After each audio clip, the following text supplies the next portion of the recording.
Hello world, it's Berto Prey 5 Cupflaw, and welcome to my review of Star Trek Prodigy, Season 1, Episode 7, First Contact.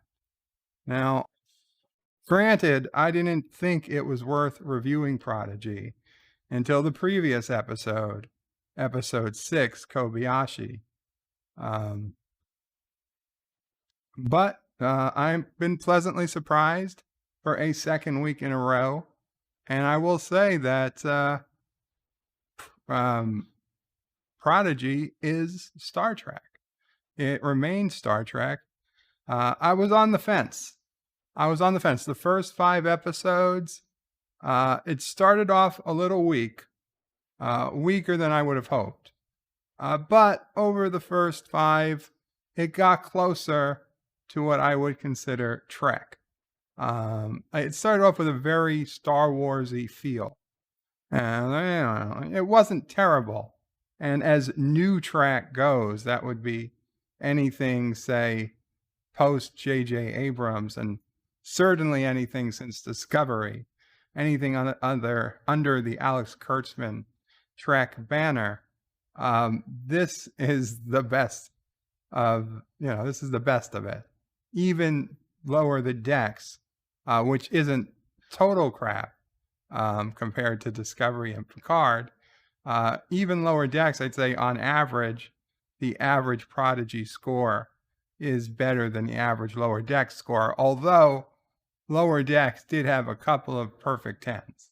A couple of perfect 10s in my book, but only a couple over 2 full seasons.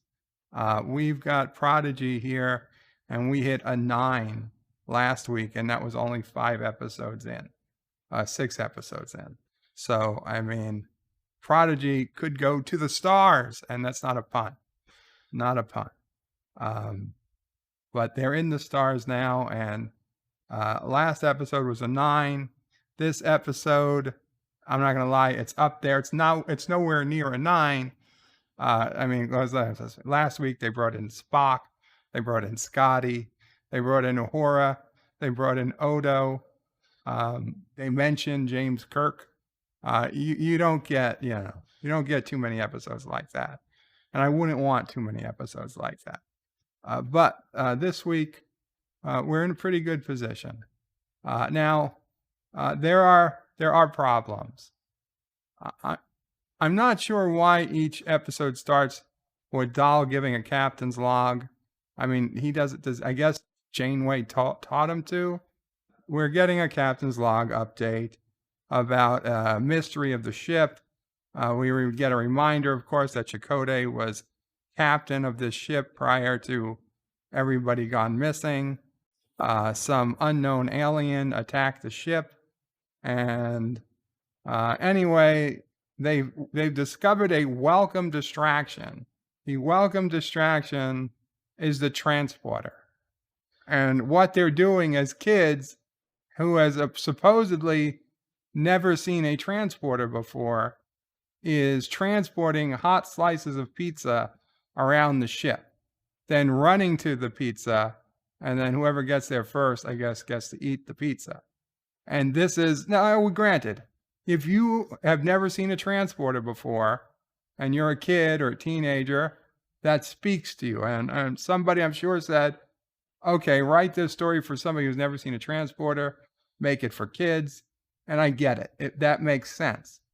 What doesn't make sense, however, is how these kids who live in the future have never seen a transporter. And you say, well, they were slaves in the mines. And that's true. They were slaves in the mines. But they weren't always slaves in the mines. And in this same episode, Dahl, who's one of the oldest at 17, it turns out we meet his, we'll say, stepmom, or the woman who raised him. And it turns out she's a Ferengi woman, which is interesting. So we do get some Ferengi, history post DS9. And remember, Rom became Nagus at the end of DS9, and his big thing was going to bring women to equality in Ferengi society. And while, to be honest, I didn't think it would work, apparently it has. So now female Ferengi are as shifty as the male Ferengi, and they can captain ships. This particular one is a DaiMond Nandi, and within 10 seconds of Dal viewing her on the view screen, and by chance coming across her and realizing that's the woman who he was stolen from. Yeah, he was stolen from. That he was so happy to see her. The first thing she says is, "I'll beam you aboard." So he grew up on a Ferengi ship, a Ferengi Marauder. The one that's been in TNG, and we get to see it, and it's I'll be honest, it's one of the ugliest ships I've ever seen. But I will say, in its beauty, because it's a classic ship. If you're a TNG fan, you've seen this ship a number of times, and this was the first time I think we've seen it in a long time. So she lives on a Ferengi Marauder. Now, I will give them some pass. It's been, 30, 40, 50 years perhaps since this ship has been in service. So, okay, that it was originally said that I believe it had a crew of 285 or something. Data said that was typical for a ship of that class when they first encountered it in TNG. Now that we're in Prodigy, apparently just one Ferengi and a robot takes the form of a flying box. So just one Ferengi and a flying box robot can control this entire ship. Okay, fine. I'll take it. I'll live with it. But the very first thing is, "I'll beam you aboard." So, and then when they beam the crew aboard, they're all like going through beam up for the very first time. They're all checking to make sure their parts are all where they're supposed to be, and like they've never been beamed anywhere before. And okay, maybe you could say the other guys have never been beamed before, but Dal certainly has. He grew up on the ship. He clearly had access to this type of technology. Obviously, this Ferengi was making trades and doing things all the time that would require beaming. There's no way you can tell me Dal has never been beamed out before, or has no idea what a transporter even is. Before they leave, when they were still, before the Ferengi even come on screen, what's his name? Jankum Pog, the Tellarite, who's the engineer, who has also apparently never seen a transporter, literally says, "A transporter must be some type of teleportation device." And then he explains in baby words what a transporter is to the rest of the crew. He's like, "Oh, we've got to try this on a living life form," or somebody says, "We have to try this on a living life form," because nobody's been transported yet. And they're like, "Oh, don't look." They looked at the Tellarite. He's like, "Don't look at me." So they experiment on Murph, who is the slime creature, because in the last episode, Murph ate a bunch of photon grenades, and they all exploded inside of him, and he was fine. And so the rock creature says, "Oh, Murph must be indestructible." So, I mean, it's kind of funny that you're going to experiment on a transporter with like your dog, and you don't even know if the transporter is safe for living tissue, and you're going to put your friend and your pet at the same time. Murph is part of the crew, but they treat him like a dog. So that's very dark. It's actually very dark now that I think about it. That rock creature, what's it? Roh-Tahk, who's a shy 8-year-old girl which is actress or the voice who plays her is actually a 10-year-old girl who's the daughter of one of the Reno 911 cops. Also, he played the Taco Bell Chihuahua voice. So she is voiceover royalty, but she's only 10.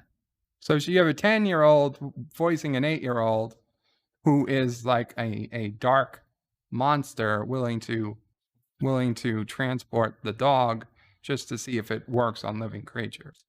And of course, they beam Murph into space accidentally, but don't worry, Murph can survive in space apparently. And Murph gets stuck to an alien ship, and I don't know. It turns out that the alien ship was actually the Ferengi ship using holograms to mask what they were. They pretend to be the woman, the hologram Ferengi pretends to be a woman carrying orphans. She's like, please, I'm carrying orphans. I need help. So she's clearly running a scam. But of course, Dahl recognizes her voice because, of course, he does in the entirety of the galaxy. He happens to run into the woman who was his stepmom, and she beams them all aboard. And granted, if you know what Star Trek is, you've already figured out what's going to happen. You've already figured out the twist ending, but that's fine. Not every episode needs to be a twist. Not every episode needs to subvert your expectations. Okay? If you get a Ferengi and they act like a Ferengi, that's perfectly fine. I'm happy with that. I'm happy we saw a real Ferengi. I'm happy we saw real Trek ships. At the end of the day, this was a real Trek episode, and no expectations were subverted. Okay? You know right away that she didn't lose Dahl. She didn't lose Dahl. She sold Dahl, and she admits it later on. Dahl's like, but how could you have known I was being used in the mines? And she's like, yeah, right, I sold you. She doesn't give a shit. She's a Ferengi. She did teach him the rules of acquisition. Dahl knew the rules of acquisition. Never came up before. Anyway, she needs the crew. That's the other thing that doesn't make sense. Is she is a Ferengi, and she sees Dahl has this brand new Federation starship, and she doesn't even look to steal the ship. She doesn't even look to steal the Federation ship. She's like, you joined the Federation? He's like, no, I stole the ship. She's like, I taught you well. She doesn't, she doesn't attempt to steal the ship, which makes no sense. So that's kind of weird too.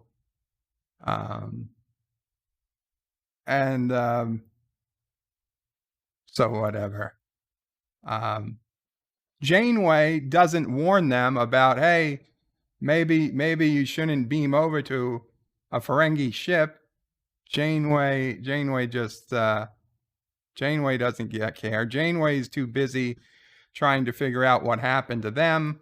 In the log, she finds a frame she can enlarge and enhance, and we get our first look at the bad guys who attacked the ship when Chakotay was captain. They look like robots. So Dahl lived on this ship, and he shows the Ferengi's like, I left your room just the way you had it. And so they go to his room, and it's engineering, and the door is halfway jammed just because this, the ship is, falling apart. I guess the fact that it's just a one-person crew and a flying box robot, that they can't keep it up to date. But the poor rock woman girl can't make it into the room because it's just the door's too small. But basically, it turns he slept under the engine in a hammock, and I don't know for years how long has Dahl been a slave miner, but I assume he's been for years. It doesn't make a hell of a lot of sense that she never took down the hammock. And the surprise is they have a cloaking device on board the Ferengi ship. It's a Klingon cloaking device, and Gwyn can read it because it's Klingon, and her special power is being able to read languages. But apparently now cloaking devices need a mineral called primerium to work, and primerium is what the ship is what they used to mine. And so there's a bunch of primerium on board the protostar. So the Ferengi wants the primerium. So Dahl makes a deal that they'll give. Dahl really wants the cloaking device, because with the cloaking device they can hide from the diviner, who is the guy who's been chasing them. So Dahl wants the cloaking device. The Ferengi says that's fine. She needs something done for her. So the Federation ship will make this easy. They want Dahl to make first contact with this advanced alien life, that species that's never met alien life. So she's like, Dahl can go down, give him this piece of junk that she has. He calls it a Ferengi, or he calls it a Ferengi spitting whatever plaque. It's just like a hunk of metal. And she's like, yes, but you can sell it. You call it space metal. And you go down and you give them this fancy space metal, and they'll give you one of their crystals. They've got all these crystals. She just needs one. And okay, so you know what's going to happen. They bring her down. The aliens, they have to figure out how to talk to each other, blah, blah, blah. And this takes a while, but they do. And we know what's going to happen. And what happens is the Ferengi steals the crystal because they don't want to give a crystal up. So the Ferengi steals the crystal, leaves everyone behind, and they all just manage to get out. They get back all the crystals except one. And in the middle, Janeway tries to explain how important first contact and prime directive is. But does she do anything to stop them? No. She just tells them how important they've got to be. They have to adhere to these rules. They don't even read the rules. Janeway lets them go. That's it. Whatever. So Dahl goes. Everybody beams over. And the Ferengi steals a crystal. All the other crystals they manage to put back. They escape with just seconds to go. The ship beams. Now, they should have beamed themselves back to the ship. They could have asked the ship to beam them out, but they didn't. They have to run through these tunnels to make it more dramatic. Whatever. Dahl gets beamed to the ship. And like Django Pog, the Tellarite, he's like, stupid Dahl got rid of his comm badge, so I couldn't beam him out easily. And of course, Dahl's like, I didn't get rid of it, I used it. And then we see the comm badge is on the last crystal on the Ferengi ship, and they beam the crystal. And this is ridiculous too. But Dongo, who doesn't know how to use a transporter, didn't know a transporter existed 6 hours ago, manages to beam the crystal out of the Ferengi ship and directly into the place it was, in its holder on this random planet where this structure didn't even exist until like an hour ago. So how could he do that? Impossible. He could have just beamed it onto the planet's surface. That would have been believable enough. But that's it. And at the end of the episode, Janeway yells at them for breaking the Prime Directive, affecting this species development, and now they're going to hate aliens, and blah, blah, blah, blah, blah. And it ended on kind of a sad note. Like, even though they did their best, they didn't quite do enough. And yeah, you know what? They probably did F up this species development. But it was a Trek episode. It had Prime Directive. It had Ferengi. It had ships we remember. It had storylines we identify with. I felt good. I enjoyed watching it. It was only 25 minutes, even less, 22 probably. But I enjoyed it. And it was a 7. It was a 7 out of 10, which is pretty good. It's pretty hard to find 7s these days in Trek. You don't come across them a lot. So I'm good with it. I'm not giving away the entire episode. You got the gist of it. I do hope you will watch if you ever come across it on a streaming service. Right now, I believe it's only on Paramount Plus, but it should come to Nickelodeon television sooner than later. Later this year, I believe it's going to be on Nickelodeon. So if you keep an eye out, if you still have cable, possibly on Pluto TV, it might come there, or however other means you have of watching, you should. So we're 7 episodes in to, I believe, a 10-episode season. I plan to do reviews for the rest of the season for what it's worth, and I hope you check them out. 7 out of 10. Enjoy the review. Kapla. Bird out.